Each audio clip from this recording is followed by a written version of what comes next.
What is up, LAFB fans? We start this episode with our sponsorship with MyBookie. This year, Turkey Day at MyBookie gives you plenty of reasons to be thankful, starting with a $250 risk-free bet on Thursday afternoon when the Dallas Cowboys play the Las Vegas Raiders. Bet the spread between the Raiders and Cowboys at MyBookie. When you win, you win. And if you don't, MyBookie will refund you up to $250. Simply put, you can't lose this bet.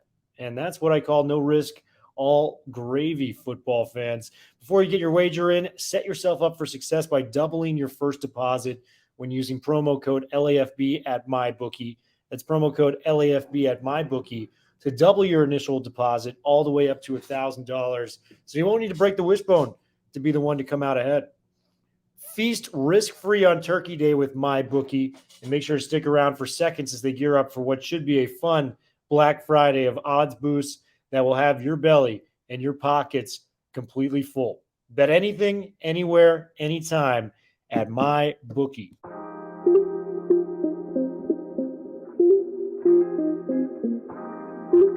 What is up, and welcome to a very special edition of the Bruin Bible.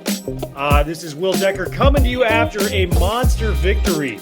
UCLA was able to pull up against hated rival USC in the Coliseum on Saturday, a 62-33 thumping. I am joined today by the 24/7 Sports Bruin Report, Iron Mike Regalado, a frequent guest on the show, and my main man Jamal Madney from the LA Football Network. He just wrote a phenomenal piece on this UCLA win over UCLA win over USC. Please check it out when you get a moment. Fellas, how are we doing today? All right, thank you. Good. Great to see you, Will. We got a bunch of performances to talk about. A lot of big name, putting up huge numbers, things of that nature, as well as what this means for the rest of the season. But the first thing we've got to start about is our guy, Chip Kelly. Chip Kelly needed this win as bad as anything coming into this game. Had not beaten USC since his inaugural year in 2018. Gets it to 7 wins, beats USC. I want to ask, if they fall to Cal this weekend and maybe lose in the bowl game, is this singular victory enough to keep UCLA with Chip Kelly in the near future? Mike, I'm going to start with you. I don't think so. I've argued for the progress that he's made. It was interesting how a lot of people, especially on social media, that was probably my first mistake, how the people were saying that these weren't signature wins, which they're not wrong. But, last 3 seasons, people have been saying, UCLA can't even get any wins. They can't even beat bad teams. Well, now they're beating bad teams. They're doing what they're supposed to do. They massacred an absolutely horrible USC team. And that should say something. They are doing what they're supposed to do. But if you can't get over that hump, and it is year 4, and I understand a lot of people, their arguments, they should be a lot farther along right now. Like this season should be we should have seen what's happening now in season 2 and 3. But, it's here where we are now. He's still playing for his job. If they lose to Cal, I don't think it's there's going to be much Chip Kelly in Westwood after that. That makes complete sense. I mean, Cal is a team that's 4-6 right now. Would be tough to keep his job. Jamal, do you think that was enough for you to keep Chip Kelly at the helm moving forward for UCLA? Will, what's interesting is that assuming I'll sort of frame this a different way. They're sitting on 7 wins. If they can beat Cal and get the bowl game, that would only be their 5th 9-win season in the last 23 years. Wow. And so when you talk about the 1 year Durrell had in 2005, when they had a number of different fourth quarter comebacks, that could have been a 6-6 team that ended up being 10-2.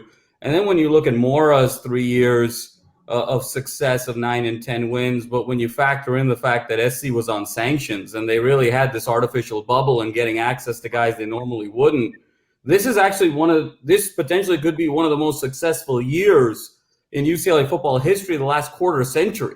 And so when you really look at it from that standpoint, and the fact that this is sort of his year 3, where you really judge a coach, last year being kind of a COVID year. You're seeing the significant jump take place. And so to abandon Chip now without actually seeing the ceiling, I think would be really problematic for UCLA, especially when you consider the landscape of what else is out there. I don't believe that there's definitively a better coach on the market that is in UCLA's scope, that's in UCLA's budget, that is significantly better than Chip. I think that's a fair argument. And like you said, 9 wins is something that's been very tough to come about in Westwood from a football standpoint. I think even if you get to 8 wins, we could say that there's, a case that he should stay. For me personally, I think this was the game that he needed to win more than anything. Crosstown rival. You got to throw out the fact that SC had a terrible defense or anything like that. Win, I think you keep the job. Lose, I think he would have lost it. I think he would have been fired had Jackson Dart, a true freshman quarterback, came in there and beat UCLA to an interim head coach in Dante Williams. I mean, Chip got the job done. He got 7 wins. I mean, Mike, coming into this year, I know you did one of my first shows of the season. We said 7 wins. That would be a success for Chip Kelly, and he keeps the job. I'm kind of following the same line that we did with the predictions. I think Chip Kelly getting this win solidifies him as UCLA's coach. And Jamal made an interesting point. There's a lot of coaching positions, maybe more high-profile coaching positions in one offseason than I can ever remember. You've got LSU, you've got Florida, you've got USC, all looking for, their next guy in charge. Those are 3 of the top 10 programs in the country, maybe. So I think for me personally, I think we got to ride with Chip. We've finally seen what could potentially happen there in Westwood with him kind of getting some guys around him. And I think we got to start this thing off when it comes to individual players with the guy who may have solidified his legacy at UCLA, Dorian Thompson-Robinson, gentlemen. Started off the game. His first 2 passes, both intercepted. We're going, oh my gosh, here comes DTR again. It's going to be another long afternoon, gentlemen. 16 of 20 the rest of the game, 349 yards passing, 4 touchdowns through the air, rushed for 11 carries, 46 yards, and added 2 scores on the ground. Not to mention pulled a little Terrell Owens with the autograph signature in the end zone. Jamal, where does this rank in the all-time performances for UCLA? Because this is in a rivalry game. He did this. Yeah, Will, for me, this is top 5 of the 21st century for UCLA. I've got Maurice Jones-Drew had 322 and 5 touchdowns back in 2004 with Washington. Drew Olson had 510 yards, 5 touchdowns that magical 2005 season. Then you throw in DTR 2 years ago against Washington State. And then, of course, the great comeback by Josh Rosen against Texas A&M.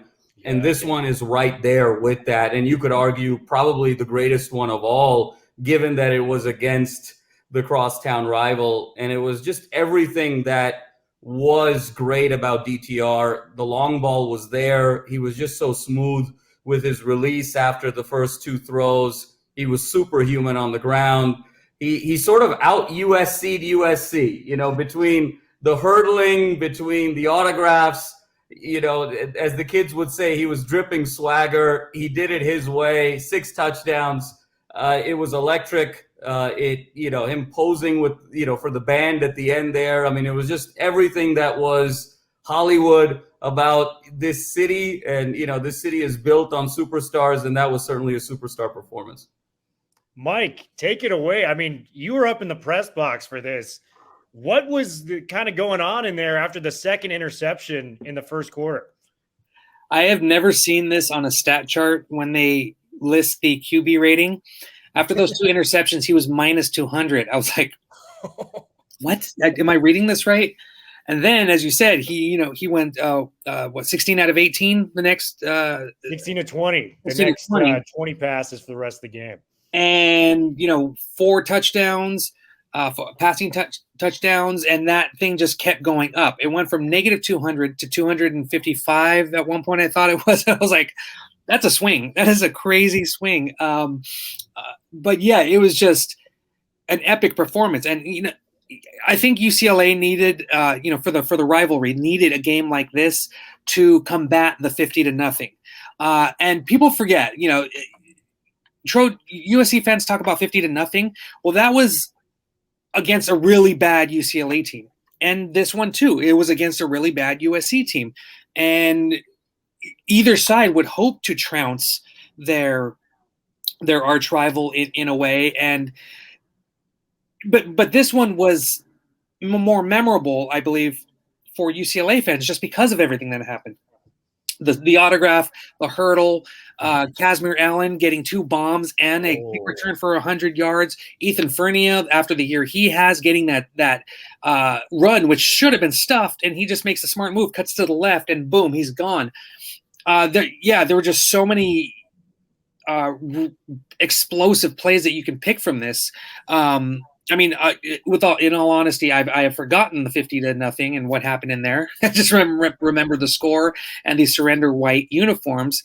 But this is just memorable because they made memories, of it, and they made these memories that are going to stick to it. It's like, oh, remember 62-33? Oh yeah, the hurdle, the hat, everything. So it was just a very, very Hollywood. They kind of flipped the tables on USC being the Hollywood team, and just Bruins came out with with an Academy Award performance, and they got awards for it. DTR was the Pac-12 Offensive Player of the Week. Quentin Lake got the Reese's Bowl Defensive Player of the Week. I think Kirk Herbstreit had him in his top 4 of the best performances of the weekend. So yeah, definitely Hollywood, definitely getting the awards. It was crazy. You kind of go back and go, did that happen? Man, it was a phenomenal game, and we will get to Kaz Allen in a second. I know I've got some stories about Jamal making a little pregame prediction in the parking lot, tailgating that. Man, I am trusting him with my Powerball selections in the future when it comes to that. But this performance it's got to be up there. It had everything you look for. And to do it in a town like LA, where stardom reigns supreme, just signing autographs in the end zone. The hurdle was the number 1 play on SportsCenter that night. One of the cleanest hurdles you'll ever see in a game. And just that we got the full DTR experience that day. And it had its downs. It had its incredibly high highs. And there's moments, the second deep ball he threw to Kaz Allen, that is one of the prettiest passes you'll ever see downfield. And it shows you why we've been so high on this kid. It's when you see a good version of DTR, you go, this kid's ceiling is a first-round draft pick as an NFL prospect. It's just the inconsistencies trying to balance it out. And Jamal, I do want to add one player to that best of all time performance for UCLA. It's been a couple years, but what Joshua Kelly did to USC in 2018, for sure. It was to the point where USC knew the ball was going to him. 40 carries, 289 yards on the ground, and 2 touchdowns against SC. That is all time right there in a win when UCLA had Wilton Spade at quarterback, who was less than reliable. Mike, you know what I'm talking about on that one. But man, we got to throw Joshua Kelly's name in there. The next guy is Kaz Allen we got to bring up. And we're in the parking lot. It's me, Ryan, Jamal, the whole LA Football Network kind of talking about predictions. I went with Charbonnet. I'm like, Charbonnet's going to have a big game, and he did. To his credit, we're going to get to him too. And Ryan was like, Dulcich is my guy. I think Dulcich is going to explode. Jamal, for his money, goes pregame. This is about an hour and a half before it starts. He goes, Kaz Allen is going to be the difference maker in this game. Mark my words. And difference maker is an understatement because this man, 3 catches, 115 yards, 2 touchdowns. And I think he made the biggest play in the game. USC was getting some momentum. You should have seen the crowd after that Gary Bryant touchdown. And all Kaz Allen does is take a 100-yard kickoff back to the house. Mike, give me your thoughts on our boy Kaz Allen balling out for the Bruins. It's just incredible, especially considering the hype that came in. He had his very first carry in the very first Chip Kelly UCLA game was a run for 74 yards, I believe, a touchdown run for 74 yards. Since then, kind of disappeared, buried in the depth chart, on the bench. Injuries, but sprinkle of time here and there, and moving him to receiver, helped to get him a little bit more time. And yeah, just you're kind of shocked, but you're kind of not, because if you know Kaz Allen, his speed, it's not a shock that he was able to get out that far and then, get a little bit of separation, especially on that first one. He just that ball was lofted perfectly. That was a great pass too, both of them, like you said. And he was just right there where the ball was supposed to be, and he made the play. He executed, and then that run, you can kind of tell he was just kind of like going in. There was just like a hole from what I could see up top, and then kind of gets a few key blocks and then cuts to the outside. I'm like, oh, he's gone. Oh, he's gone, and he's gone. It was just a really good performance, especially in a rivalry game, for Kaz Allen to have this memorable of a game. So yeah, no, it was big for him. Jamal, give me the lowdown on your man. What did Kaz Allen do that blew you away on Saturday? Well, it was just the game-breaking ability, and just with such ease, he was sort of ripping through the SC secondary. I mean, the first touchdown, the 45-yarder, I mean, he just sort of it was an up and in. He just totally burned the secondary. DTR did a great job kind of throwing him open on the back shoulder there and letting him stroll in. And the second touchdown was just a deep post, and he just sort of, in stride, looked like the track star that he was. And then the third touch goes, officially 100, probably unofficially it was 103.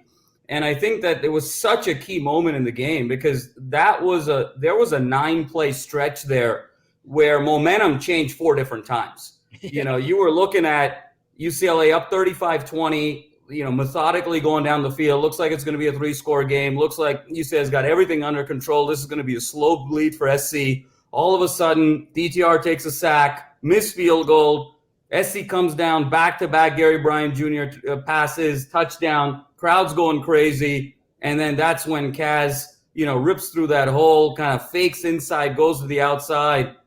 Order is restored with that 16-point lead, and then the defense could come back and get that pick in the end zone. And effectively, that was the ball game. That 9 plays could have gone a myriad of different ways, and Kaz Allen made the single greatest contribution to the game, 278 total yards. And I think this could be the beginning for Kaz Allen and the discovery for Chip Kelly in how to use Kaz Allen. I think that we've seen glimpses of him as a Swiss Army knife in this offense, but I think that he can potentially be that Percy Harvin in that great Florida offense, the DeAnthony Thomas in Chip's great offense with Oregon. I think he can sort of be used in the backfield and out of, as a receiver in a very effective way next year. And this could be that springboard for him.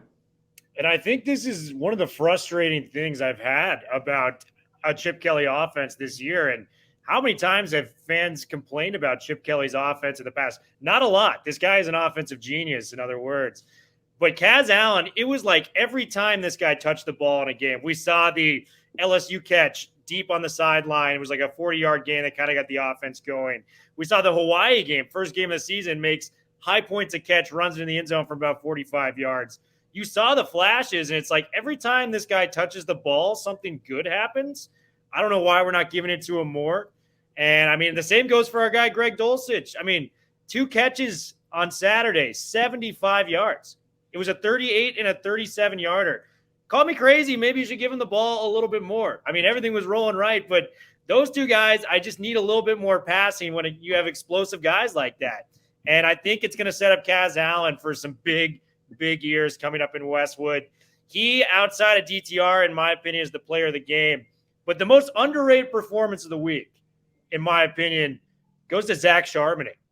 And let me break down the numbers. Any other time in a rivalry game this happens, if you take out a DTR, a Kaz Allen, this guy's the star of the show. 28 carries, 167 yards with Britton Brown not playing, and a touchdown. And I went back and watched some of the film. I had missed this a little bit this year. He is an elite pass blocker too. And he is going to be so good at the next level. I think he kind of solidified himself as a top 3-round pick. Jamal, how lucky are Bruins fans to have Zach Charbonnet in their backfield this year? I mean, he's been instrumental, and really after that Hawaii game, I think one of the many reasons that I think Chip had to really reorient his thinking around who the centerpiece of the offense was going to be. Obviously, you talked about Kaz and Dulcich and the opportunity to get the ball more, but he's so special. He showed you so much so early that he's an elite running back. There's parts of him that remind me of Marshawn Lynch. There's parts of him that remind me of a young Jerome Bettis. There's so much that he sort of brings to the table. This was a career high 167. I mean, it was a season high at UCLA. He never ran for that much against Michigan. He was absolutely clutch, especially in the second half, fourth quarter to salt that game away. And he really was that security blanket for the Bruin offense that allowed DTR to go deep. You know, when you get 5 and 6 and 7 yards on first down, that really sort of relaxes you as a passer. And that DTR was relaxed because he knew that he had third and short in his back pocket. So many times this year, UCLA has been in second and long, third and long situations. That's not where they want to be. And I think why the plethora of the offense was able to sort of open up was really because Zach Charbonnet was able to set the tone in the line of scrimmage. He's really been the unsung MVP of the whole season. And Mike, I know because I saw him at Michigan, but I talked to you preseason. I'm going, how good is this Charbonnet kid? Because you'd been to spring practices and you go, Will, he's going to be an absolute stud out there in the football field this season. Charbonnet, how good is he at UCLA? And do you think he had maybe a better impact than that of Joshua Kelly or Demetric Felton, for all that matter? Because those guys are both in the NFL as well. It's a long list of great running backs that have come out of UCLA in recent years. Yeah, and just seeing how he could perform just in practice, it was just salivating, telling people how good this player was going to be, how they haven't had someone like this since Jonathan Franklin or Maurice Jones-Drew. And no disrespect to Joshua Kelly, but Joshua Kelly was more of a speedster. Obviously, as you can see, you know, I at the beginning of the season, I joked with you, we have to come up with a new stat line, yards after contact, because he just bounces off of people. He rips out of tackles. He spins out of tackles. And we saw it time and time again on Saturday, especially late. I think it was maybe the third to last possession where they were just handing the ball off to Charbonnet and boom. Oh, okay. 11 yards. Boom. 13 yards. Okay. I was like, they really don't have to worry about pacing themselves down the field, or at least getting close enough to score, because Zach Charbonnet is just giving them yards. You know, it's like, here, take these yards. USC's not doing anything with them. So just to have like this bulldozer of a guy who has not only vision, he has speed, he has great center of gravity, balance, and it's just, you just look at him, it's like, this is an NFL guy.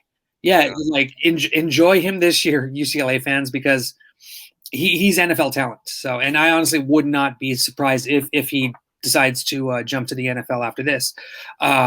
I mean, why would you not? Kid has talent, and so I'm jealous on that aspect. But just to have someone who is consistent too, and he had a few games where he didn't do everything that everything just didn't click, and I think it was mostly because of an overall collective offensive glitch or whatnot. But he's pretty much consistent and guaranteed to get yards, and he did it without Britton Brown, who was out with an injury.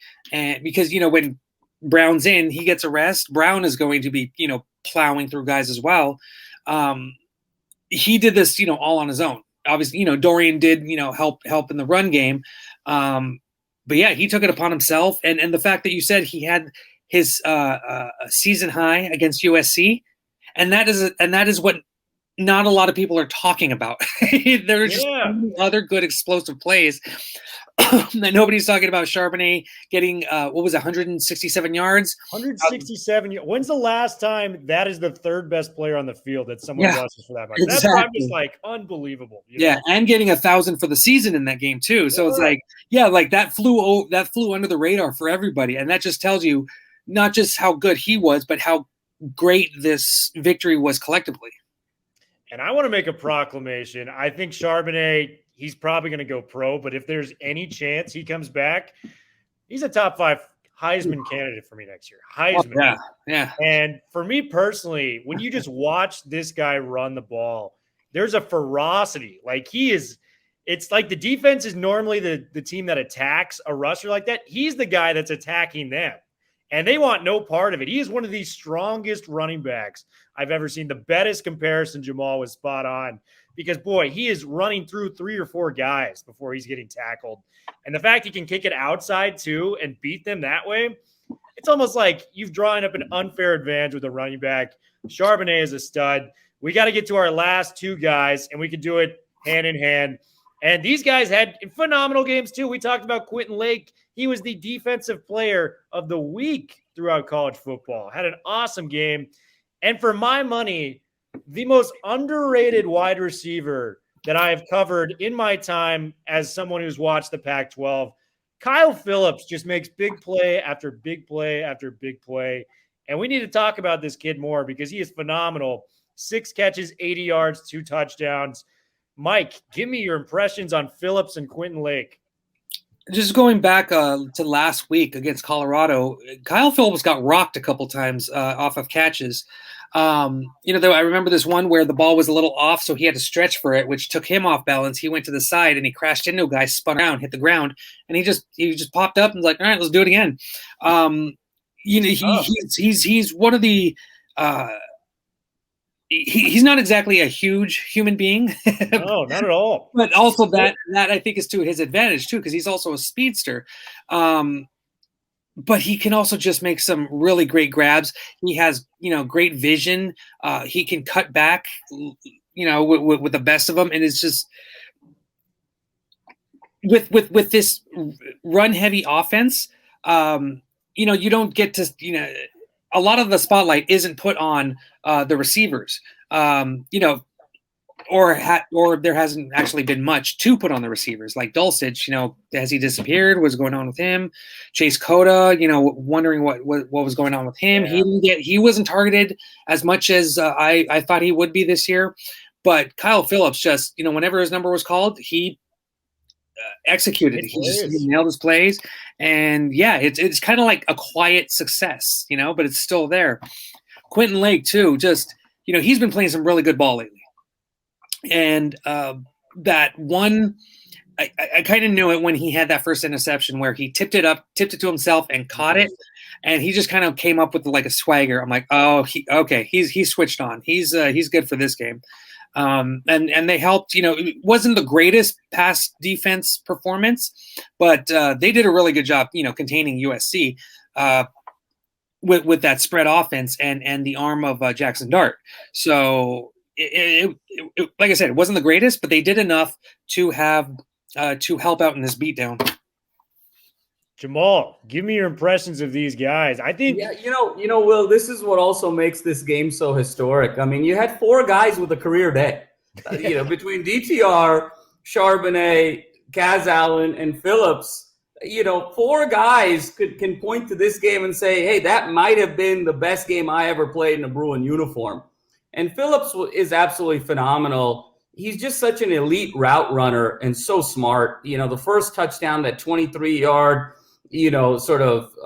post corner that he ran on 3rd down, DTR seems to always look to Phillips first. It almost feels like DTR is like, Phillips, go deep or run.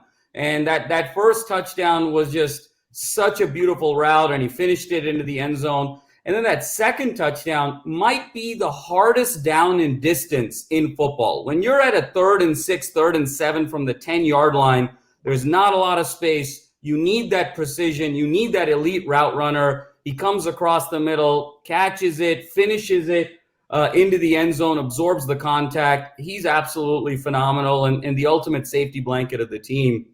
I will say that Quentin Lake was, as you said, kind of the unsung hero of this game. But I think there was a really key moment in this game that isn't talked about a lot, and that was really the first half of the first quarter, led by Quentin Lake and that defense. With USC kind of marching the opening drive down, got a field goal, it was 3-0. DTR goes back-to-back picks. The defense did an outstanding job, first with that Quentin Lake interception, and then second on a straight hold of USC to keep the game 3-0 before DTR got his sea legs under him. If SC turns around, gets 10 points on those two possessions, or gets 14 points on those two possessions, that's a 13-0 game. That's a 17-0 game. We could be having a completely different conversation today with potentially DTR pressing, more mistakes coming, and SC getting the opportunity to run the ball more and take more off of Jackson Dart's plate in his first career start. And so Quentin Lake's performance in the first half of that first quarter with the interception, as well as the great coverage that allowed UCLA to blitz but still be able to have really good secondary play, set this team up for success. And so Quentin Lake deserves to get just as much love as the love that's going around with everybody else.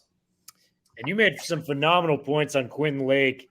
He had the first interception of last year's game, too, against Keaton Slovis. Another beautiful pick. High pointed the football in the air, came down with it on a nice pass towards the left sideline. Quentin Lake's a gamer, man. He just makes big plays, just like Kyle Phillips does for that matter. Big plays in big games. And I want to go back to Phillips as well. Is there a case he could be maybe team MVP this year? Because you look at all the big moments this year, the LSU game where he got out of Elias Ricks. That guy's going to be a first-round pick in the NFL and took it to the house for a touchdown, kind of the game-sealing play for UCLA. You look at the Stanford game.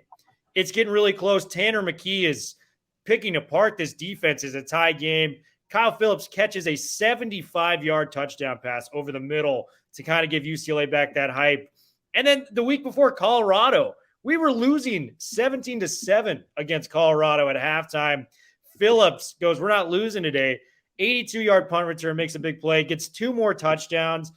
What more do you want from this guy? I just hope Bruins fans appreciate what we're getting from Kyle Phillips, because this guy's about to lead the team in catches for a third straight year, is an absolute baller. And I think, like Ryan Dyrud said, our founder at LAFB, he's going to make an NFL team very happy, because this is the type of guy, the Wes Welker, the smaller slot receiver that just continually makes big plays on third down and continues to move the chains.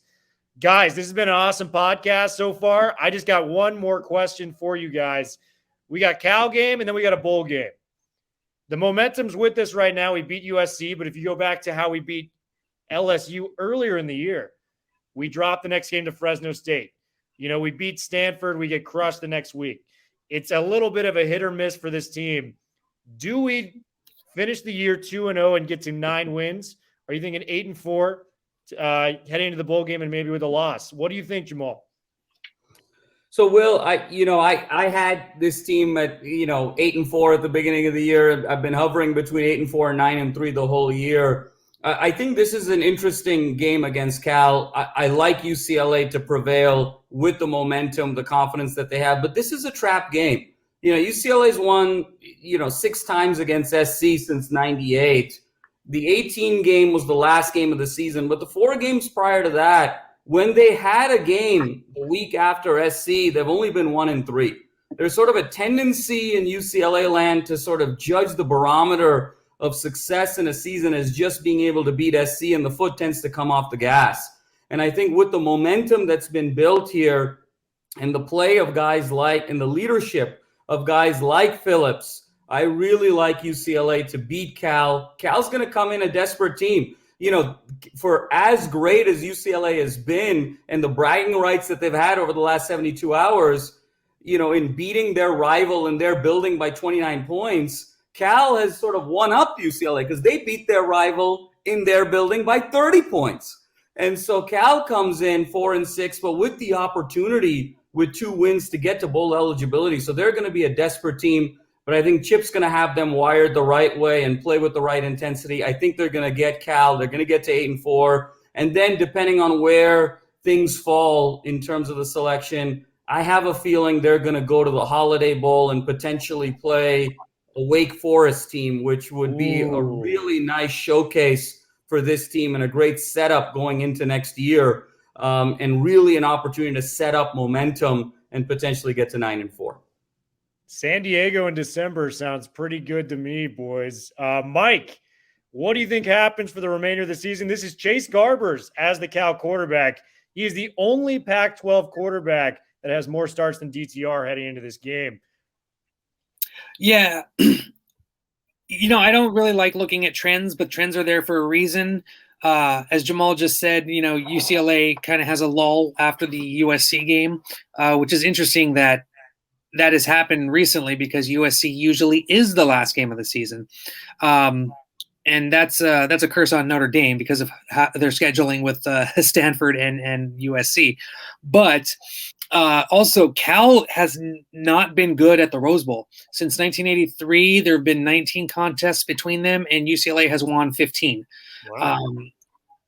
So, and it's actually kind of the opposite up north. UCLA doesn't have a good track record at Memorial Coliseum, but I think both of them are on a bit of a high. I think UCLA is really using this big win, this big explosive win to propel themselves, especially with, I'm sure they hear the chatter of, was Chip Kelly going to be here or not? What's going to happen?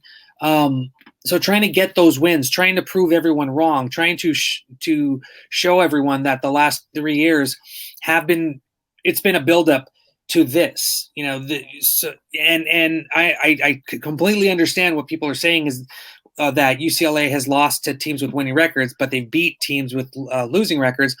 Hey, it's still winning. They're still 7-4. They have a chance to go 8-4, potentially 9-4 in a bowl game. But I also think that whatever bowl it is, those extra weeks will help UCLA to get really rested and healed. Although there are, we're hearing it more and more every offseason now. This person is choosing to opt out of a bowl game because of the potential draft class, So a lot of that factors in, but I think that these guys are going to rally around the recent success. And, like I said, they don't want to show people that they're just another middle of the road team.